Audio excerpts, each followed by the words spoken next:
Hi, so you have to open the N8N and you have to select HTTPS request. HTTPS request, you have to select the host method. Then you have to go to your API integration and select these APIs. Okay, whichever API you will select as per the requirement, app key, auth key are there. Let's see, we want to send a template message. Okay, so template is here, app key is here.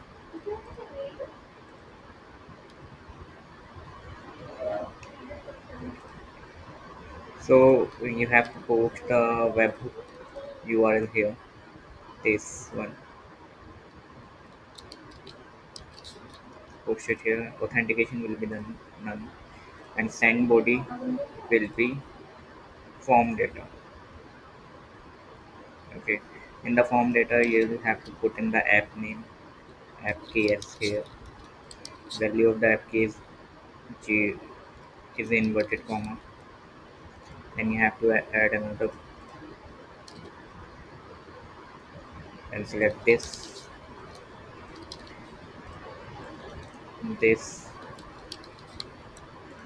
add another, and two.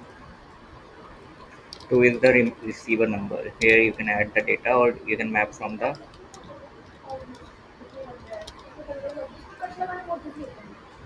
Okay.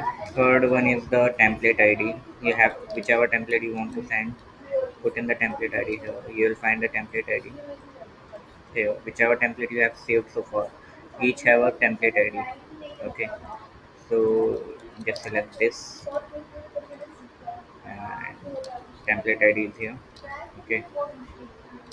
So now variables are the keys in the variable. If you want to select the name, want to send the messages with name, then you have to put in the variable.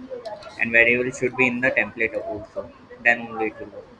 Let's see, name one is the variable. So name could be anything, right? So in the template ID, you have to put in this variable, just like the. Let's see, this one you have to add that variable here. So automatically it will take the variable this from here. Okay, if there is no variable, then it won't take the variable. So that's it, and let's see if it's sending the messages.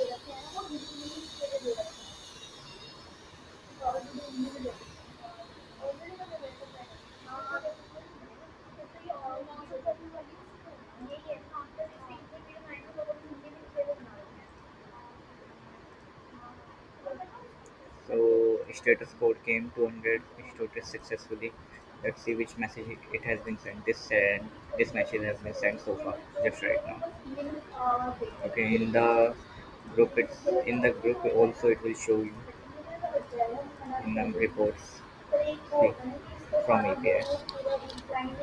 So that's how you create an integration.